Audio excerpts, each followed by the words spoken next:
მამაკაცებში სქესობრივი დისფუნქციის სამი ძირითადი პრობლემაა გავრცელებული. პირველი ეს არის ერექციული დისფუნქცია, როცა სქესობრივი აქტის დროს სასქესო ასო არასაკმარისად ტარდება. არის შემთხვევები, როცა კაცს სქესობრივი აქტის დასაწყისშივე აქვს სუსტი ერექცია, ან სქესობრივი აქტის დასაწყისში აქვს ძლიერი ერექცია, მაგრამ მალევე, ასე ვთქვათ, ვარდება, ანუ სიმყარე ეკარგება სასქესო ასოს და არის შემთხვევები, როცა ერექცია საერთოდ არ აქვს კაცს. და კიდევ არის, როდესაც იშვიათ შემთხვევაში აქვს ერექციის სისუსტე, ან მუდმივად აქვს სისუსტე, ან რაღაცა პერიოდის მერე დაეწყო. აი, ეს ყველაფერი დაკავშირებულია ძირითადად სასქესო ასოს სისხლით მომარაგებასთან. ანუ ეს იმას ნიშნავს, რომ სისხლის მიმოქცევა არის დარღვეული ერექციის დროს.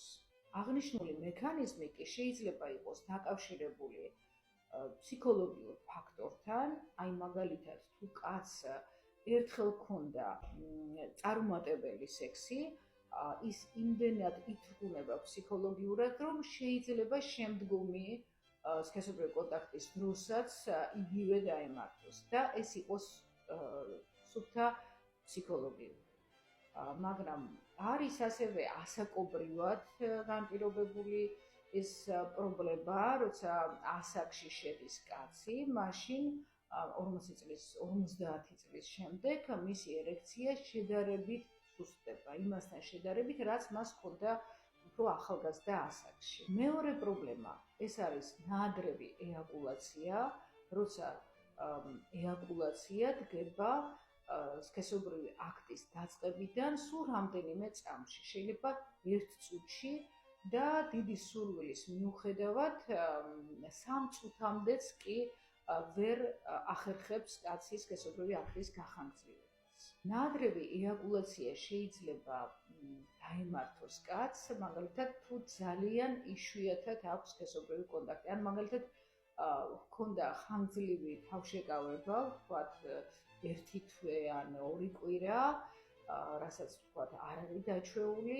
და შემდეგ სქესობრივი აქტის დროს მოხდა სწრაფი ეაკულაცია. აი ეს ცალკეული შემთხვევები პრინციპში ფიზიოლოგიურია და შეიძლება მოხდეს და დასაშვები და ის არ არის, ასე ვთქვათ, პათოლოგია. მაგრამ თუ ნაადრევი ეაკულაცია არის ხშირი და თითქმის ვერასდროს ვერ ახერხებს მამაკაცი სქესობრივი აქტის გახანგრძლივებას, ანუ ის ვერ მართავს გონებით სქესობრივ აქტს და ეაკულაციას, აი ეს უკვე არ არის ნორმალური და მას სჭირდება სათანადო მართვა, მკურნალობა და ამის შესახებ მე ბოლოში გეტყვით. სწრაფი ეაკულაცია შეიძლება იყოს გამოწვეული ფსიქოლოგიური ფაქტორით და ასევე ხშირია სასქესო ასოს თავის ჰიპერმგრძნობელობა. ეს იმას ნიშნავს, რომ სქესობრივი აქტის დაწყებისას სასქესო ასოს კანი ძლიერად იხსნება და კაცი სგონება, ესე ვთქვათ, ვერ უმკლავდება მას და ძალიან სწრაფად ხდება ეაკულაცია. მესამე პრობლემა, რაც კაცებს ხშირად აწუხებთ, არის გახანგრძლივებული სქესობრივი აქტი.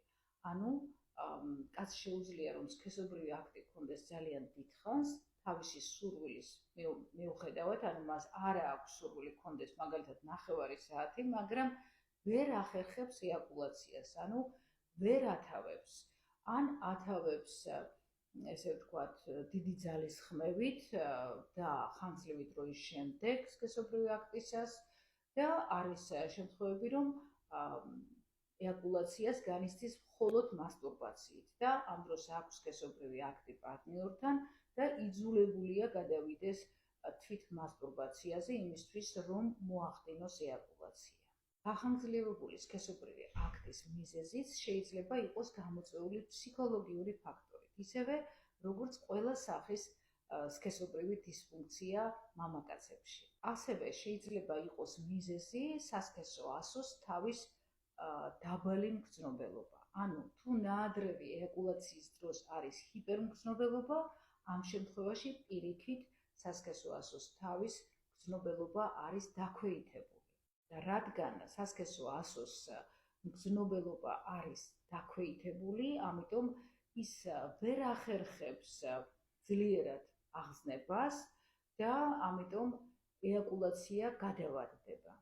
აღნიშნული პრობლემების მოსაგვარებლად ჩვენს კლინიკაში ტარდება PLP პროცედურა, რომელიც აძლიერებს ერექციას, ასევე აგვარებს ნაადრევი და გადავადებული ეაკულაციის პრობლემას.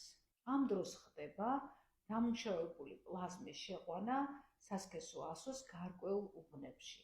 პროცედურა არის აბსოლუტურად უმტკივნეულო და არ საჭიროებს არანაირ გაუტკივრებას, ხანგრძლივობა არის თავად პროცედურის ხანგრძლივობა არის დაახლოებით 5-10 წუთი. საჭიროა თავდაპირველად გაიაროთ კონსულტაცია ექიმ უროლოგ ანდროლოგთან, იმისათვის რომ მან დაადგინოს თქვენი პრობლემის მიზეზი და ჩამოაყალიბოს სამკურნალო სქემა.